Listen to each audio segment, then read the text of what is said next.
This is Behind the Headlines, with behind-the-scenes analysis on issues affecting Pennsylvanians, sponsored by the Susquehanna Valley Center for Public Policy.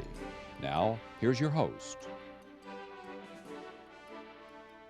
Hello and welcome to this edition of Behind the Headlines. I'm Clifford Frick. I'm filling in for Charlie Greenewald and Mara, who are both on assignment today. Joining me today is Edward H. Arnold. He's the chairman of the Susquehanna Valley Center for Public Policy. Ed's here today to talk about a variety of topics. Hello, Ed. Good to see you. Good to see you again. Cliff. Thanks so much for joining us. Yes, right. Well, there's a lot going on. We had a lot of questions that came in, and let's get right to it, okay? Good. First question, how can I measure the diversification of my stock portfolio? Number one, I'm not so sure diversification is quite so important today. But the biggest thing that has happened is it used to be diversification was large cap, mid cap, small cap. The differences between their performances more and more have not been that great. The area where there has been a difference in performance is growth against value. Growth has been doing fantastic over the last several years, and value has been lagging behind it. So not that the market overall hasn't done well. So basically speaking, it really isn't that important. You can compare yourself with the indexes. And there are definitely indexes for small cap, there's indexes for value. There's a bunch of indexes. S&P 500 is the most common basic index, but you have a lot of other indexes that if you want to compare with those indexes against your own, if you want to see what your diversity is, basically. If somebody's just getting starting out, like a young person, is there a specific kind of funds you would recommend? I don't recommend any specific. Okay. Basically, I can say that Vanguard, because it happens to be local, is the largest in the world. They have a tremendous variety of funds, and you could, if you feel more comfortable in one particular area, like medical or tech or whatever, there are funds for that. And basically, an ETF, if you're starting out, exchange-traded fund is the way to go. So in the past, diversification was always the answer, but you're saying it's not as important as it was years ago. It appears not to be, because first of all, you don't quite, it's hard to get diversity almost today, unless you're going to do some exotic thing like cryptocurrencies, of course. Right. We can talk about that maybe a little bit later. We will, yes. Okay, here's the next question that came in. How should I compare the investment risks with potential rewards? Well, the biggest basic thing is growth and PE.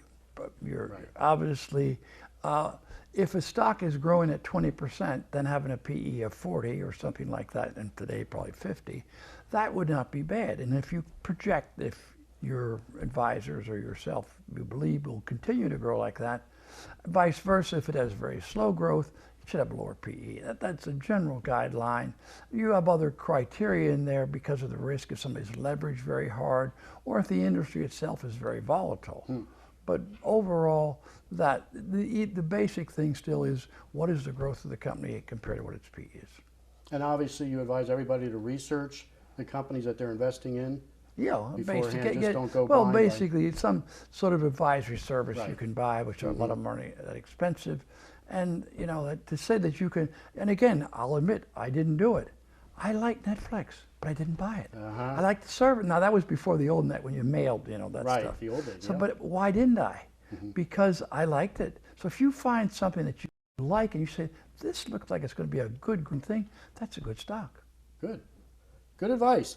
This next question is kind of a unique question. Yeah. It's, the person asks, what is the SEC's EDGAR Database and why is it important? Well, first of all, the EDGAR Database is electronic data gathering, analytical, and retrieval. Wow. That's a mouthful. It sure is. It started actually in 94, 95.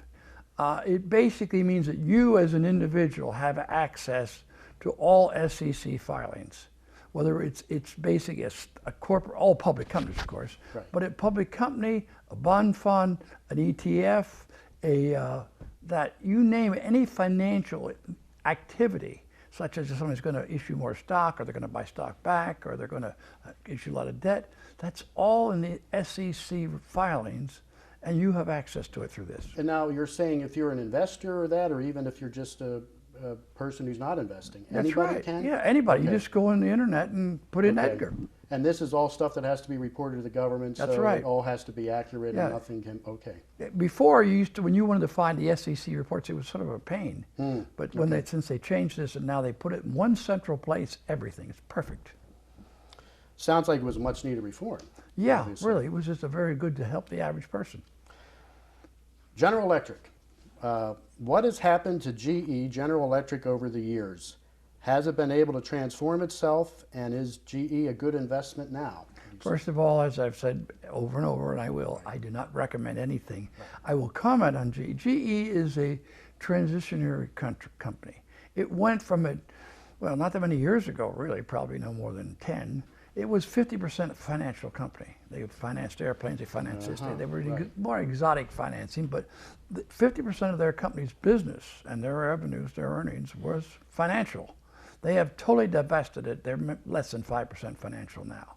So they have gone back to their roots, but they've also, they were sort of a jack of all trades. You almost were getting a mutual fund when you were buying them. Right. Instead, they are now concentrating in a handful of industries such as their manufacture of jet engines, their windmills, which of course when I use the term sounds a little funny, but you know what I mean. That, and they're in the medical area. That's their three biggest things. So there are some other smaller So ones. medical and energy with the windmills, Yeah. and then what their core basis was. They were the owners of NBC years ago too. I Yeah, believe. that's so they correct. totally got out of that. They got out of that. divestment. At one time, they owned they made freight engines, diesel. Okay. They sold that. They basically have simplified their company. Their sales are down substantially from what they were. They had tremendous losses. They now, last report, they made about $5 billion, which still, but they had lost because of the reserves and so on. And this, they also insured healthcare facilities for old age. Right. Okay. And that was a big mistake. Let's say they didn't reserve it properly and therefore didn't charge properly. So are you saying they're transforming themselves in the correct way, do you think? They appear to Because be, you yes. said they're in that Yeah, process it right appears now. to be. My concern is they have a lot of debt, even now with Okay. what they paid down. Sure. Well, we've been hearing a lot about the big tech stocks, Google, Facebook, Apple, Netflix. Yes, we call them the FANG. The FANG. The FANG, Oh, that's what okay. they're called. There you I go. don't know Yes. what that stands for, but that's what, Yeah. that's what they call them. Will they be able to continue their successful stock market run? And do you think that they will continue to appreciate? Basically, are they going to continue to grow? Unfortunately, we have a new partnership, big government and big business. Correct. They are monopolies. They should be broken up. Our Like they government were is back now. under Teddy Roosevelt. Yes, that's right. Yeah. I mean, right now, when you have a market where you dominate, specifically in the case of Google Yes. and Facebook, they absolutely have no real competition at all. Right. But even Amazon in the internet world, and even they've successfully done it in the cloud, they dominate. They are over 50% of the market. That was automatically, you break some debt when they're over 50% of the market. We now no longer do that because they contribute well to the right politicians. Right, and there are calls in Congress from senators and whatnot to try to do what they can to break this up, but there's going to be a real tough wall to break through. It's what it Well, sounds basically, like. the Democratic Party wants big government and big business. That's what they want. I would call this crony capitalism, because monopoly is not capitalism. Monopoly is monopolies. Right. And that isn't capitalism. That's what really the Democrats don't want free enterprise. And therefore, that's what this is what they're. So now, with their power now, So you're saying you think they're going to continue to stock-wise? I think they will definitely continue to grow. Grow. You could argue that at any particular time, they're ahead of themselves. They're high, too high. Their PE is too high even for their growth rate. But in the long run, are they going to continue to thrive unless the government does so? And even if the government does break them up, the pieces, when they broke up Standard Oil, Right. actually the pieces were worth more than the whole. So it wouldn't be necessary hurt if you invested I then. see. I mean, Okay. technology is changing the world. Right. Technology is where all the action is. And it changes so quickly. Yeah. You know, what's considered a long time frame now is just a matter of sometimes weeks. Yes, actually. you're right. Wow. Well, something that's been around a long time and people invested in are CDs. And this individual asked, what do you consider a good CD rate at the present time here? First of all, the rate, I would say, what should you look at in a CD? My number one is, I believe, and I think she just announced it, Yeltsin, she's the treasurer, Yeah, but she, right, Yellen? of her, Treasury Yellen Secretary just Yellen, announced right. it, Yellen, that probably a little bit of raising interest rates wouldn't be a bad idea. Well, obviously, therefore, if you want to buy CDs, buy short term. Okay, 'Cause and the short rates are term going- being time frame? What'd you Time say? frame, 6 months, a Okay, year, or yeah. something like that. All right. Because basically, they are going, if you buy a 3-4 year, you could obviously have gotten a lot more money if you waited. Okay. So, and the other thing is, invest in, put your CDs in quality institutions. Don't look for the one with the absolute highest rate, because the reason they're paying the highest rate is because they aren't as financially strong.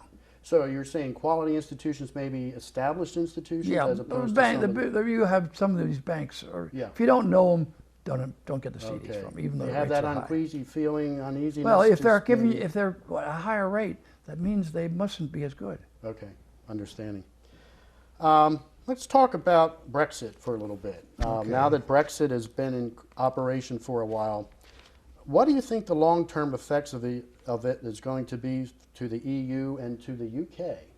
Well, that's what's interesting now. At this point, it appears, I mean, obviously I do not have much inside, Right. zero knowledge really, that both of them have worked out a common, we're going to learn to live together even though we're not working directly together. So it appears that they're going to do okay. The effect, we were told this was going to be such a disaster for one or the other, and it appears now that really, despite the fact they're separated, they're still together. Okay. They aren't in control together. And I still don't understand the nitty-gritties, because there was a compromise, because Northern Ireland and Ireland had free trade between them. Of course, they had all of it. And they've somehow, to accommodate that, even though it's a small little piece, that caused the whole thing to change around. Okay. Well, you know what? Why don't we take a break there, and we'll come back with some more questions. Before we do, just want to remind people that if you have a question, please do go to our website. It's susvalleypolicy.org, and the address is on the screen where you can submit questions for the Arnold Report at susvalley@susvalleypolicy.org. So we'll take a break, and we'll be back with more with Ed right after this. Behind the Headlines is brought to you as a public service by the Pennsylvania State Association of Township Supervisors, the largest, most influential municipal association in the Commonwealth. Since 1921, PSATS has been preserving and strengthening township government and securing greater visibility and involvement for townships in the state and federal political arenas. Covering 95% of Pennsylvania's land mass, townships represent 5.5 million residents, more than any other type of political subdivision in Pennsylvania. Additional underwriting provided by the Worrell Corporation Foundation, based in Carlisle, Pennsylvania, by the Edward H. and Jeannie Arnold Foundation, and by the Pennsylvania Manufacturers Association. Business in Pennsylvania is our business. Behind the Headlines is also supported as a public service by the Pennsylvania Highway Information Association, the go-to source to learn about transportation projects and issues. Visit pahighwayinfo.org. Hello, welcome back to this segment here of Behind the Headlines. Ed Arnold, who is the chairman of the board of the Susquehanna Valley Center, is our guest, giving us some great advice with financial matters. We're right back at it, Ed. How does an indirect rollover occur? Indirect rollover, first of all, you have direct and indirect, obviously. But the direct means that you roll it directly from one tax advantaged investment to another. They just send one to the other. Indirect means they give the money to you. Okay. And then you have 60 days to reinvest it, or you get all the penalties of pulling it out. Right. So basically, that is very simply, if you're going to do it, why you would do it, I don't know, because you only have 60 days. Yeah. So unless you have this need for this money for that short period of time, and then you're going to get it back into another investment that's tax advantaged, a Roth or one of those type things. And I really would suggest, if you're going to do something like this, get a tax advisor to make sure you dot your I's. The government is very, very picky on this. Sure. So make sure, if you're going to do an indirect, that you follow the rules exactly. Because you're talking more than just picking funds, you're talking about some major tax consequences. Yes, if you don't do it the there'd correct be a way. major penalty and so on. It would be so I don't know why you'd want to do it, but if you have a reason to do it, make sure you know all the rules, because the rules are enforced. Okay. The next question the viewer asked is regarding mutual funds, Ed. What are the best mutual funds in the following areas? Money market, bonds, stocks, or target date funds? Very frankly, That, again, is almost in financial direct advice, and I really prefer not to give that kind of advice. All right. Understandable. Yeah. Let's go to the next one then. We talked earlier about GE, General Electric. Now we're going to talk about Boeing. That's Boeing's correct. had a history of problems over the last couple of years. What's happening internally at Boeing Aircraft, and will it continue to be the #1 or #2 aircraft company in the world? Very frankly, Boeing has handled they made some very big mistakes on this Right. plane. In my opinion, major design errors. It isn't just computer errors. Obviously, the fact it was a year and a half. That was financially really, really hurt them. However, the good news was they were extremely strong financially, and they also did a very smart thing. They refinanced themselves in the sense that they got a way more long-term debt now, but they also have a lot of cash. Okay. So they have really got themselves positioned that, and they're too big to fail. Okay. Very frankly, Yeah. there is only really two major at this moment. China may change that, but at this point they haven't quite succeeded. So you have Airbus, who has their problems too. So And basically, Airbus is headquartered where? Airbus is Europe, Europe, because right. they spread it around France and and England and Germany Yes. and so on. But Right. and it's definitely, been battles, lawsuits back and forth. We subsidized certain ways Boeing. They subsidized heavily, in my opinion, Airbus. But the fact remains that that's the only two major manufacturers now. Okay. China is trying to get into the market, but that's still going to take time. And the others are very small companies. So there's the market. Airbus couldn't handle it all. Okay. So Right. I guess is that way to look at it. And really, they now seem to have gotten over their problems. Right. Their sales went from 100 billion down to 58 billion, Right. so they really dropped. They lost a And lot that of was not based with pandemic, right? You're saying it was nothing. because That was of the because issues of this, with the design the flaws. Supermax. Right. Okay. That they're whatever the Max is Mm-hmm. part of it. That was their more than 50% of their production was that one plane, Okay. and it was shut down for basically a year and a half because there was two major accidents.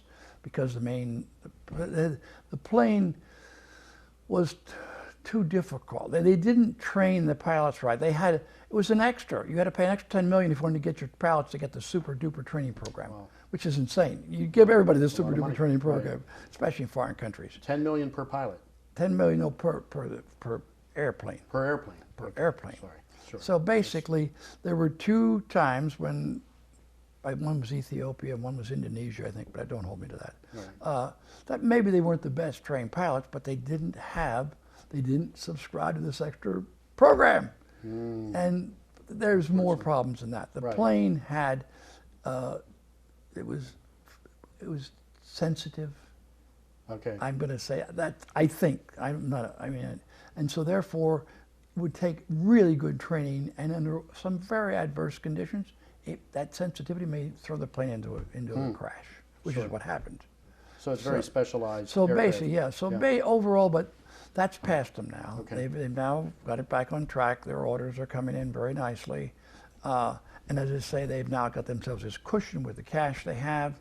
So they've refinanced themselves in a smart way. They still have a lot of equity. The company is a very strong, good company that does a lot of other things right. This isn't their only plane. Right. It was their biggest one. So I feel their future is okay. Their stock has been volatile. In the last 5 years, it's gone from 130 to 440. Right now, I expect at 240, but even recently, it was under like 190, then it went to 250. Because anytime news comes out, it moves pretty drastically. Sure. So it's Right. it's sort of a roller coaster. Is the company going to survive? Absolutely. Is it a good buy right now? I'm not going to comment. And I'm very frank, I don't know. Right.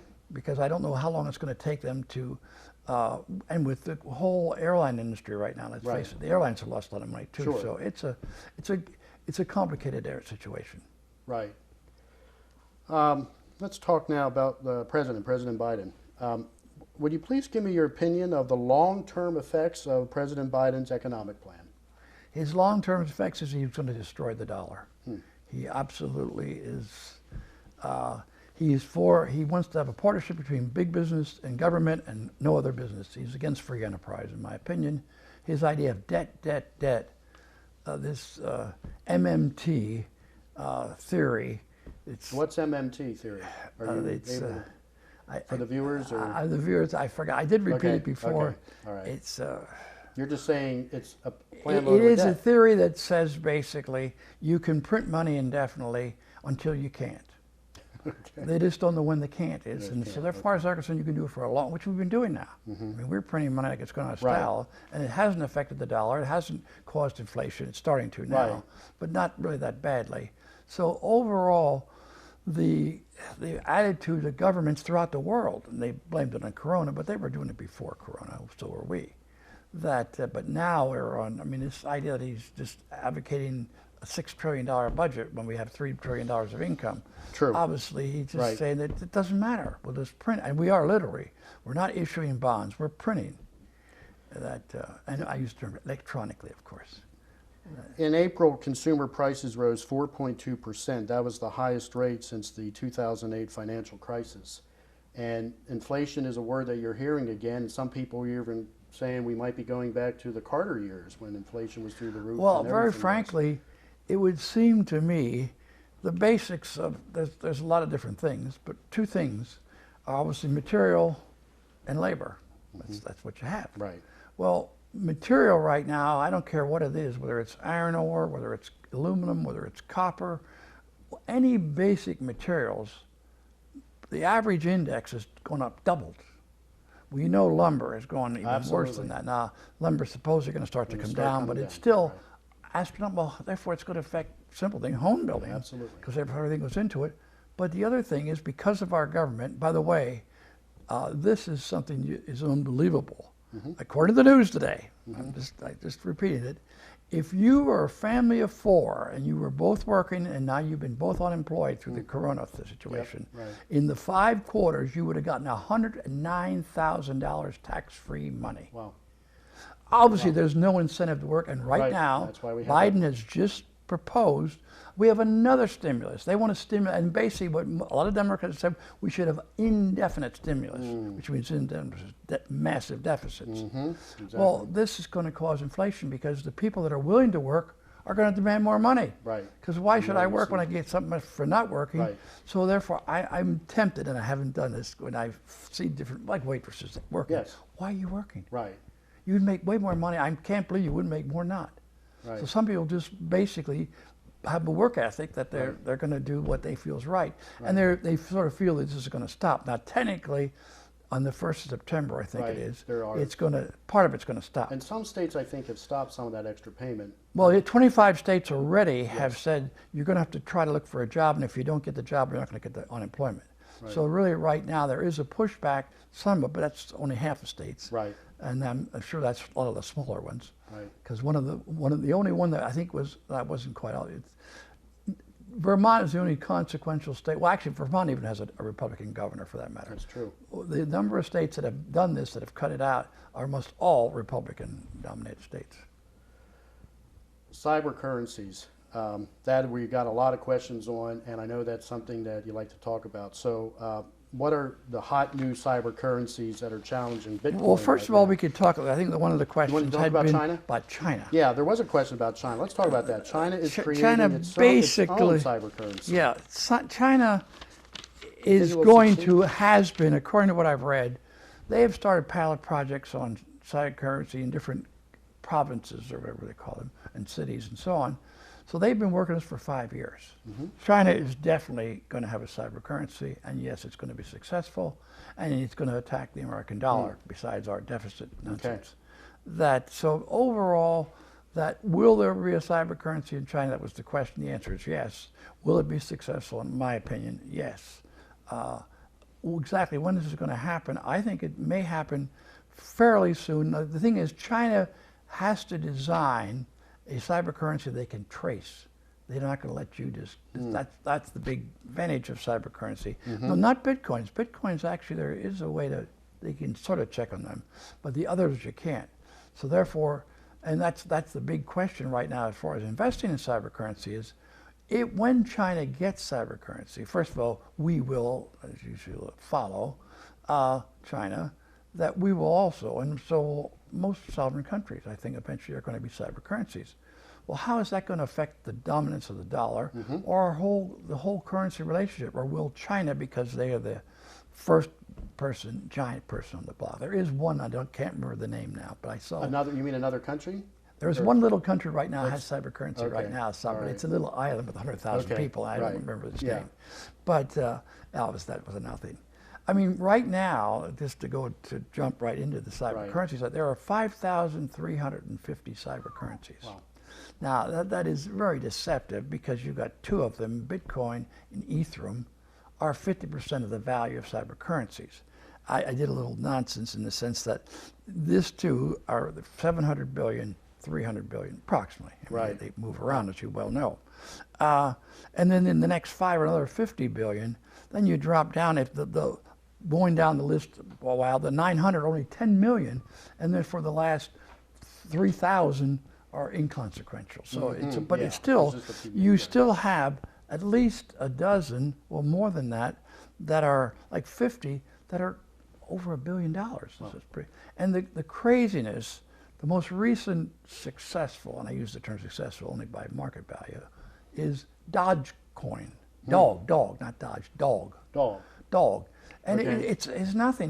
They put it on as a joke. It's now worth $46 billion. Just as a joke, and now it's up to that amount. Yeah, I mean, it had been way higher. It went from way under a penny to 65 cents. Right now, it's at 37 cents. Wow. I mean, it went up 3,700% as of today, even though it's down to 37 for 65 since the first of the year. Wow. I mean, the variation of cyber currencies, Yeah. Bitcoin's actually been flat this year to date, approximately. The other ones jumps are around. taking off. Where others have gone up as much as, well, Ethereum, the second biggest, is up 700%.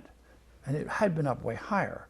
Ethereum was up to 4,000. It was at 2,700, went up to 4,000. Wow. And now it's 270, now it's at 2,700. Thank you so much, Ed. There's a lot more we can talk about with cyber currency. I'm sure we will next time, but we're out of time. Thank you so much for joining us. We'll see you next time on Behind the Headlines.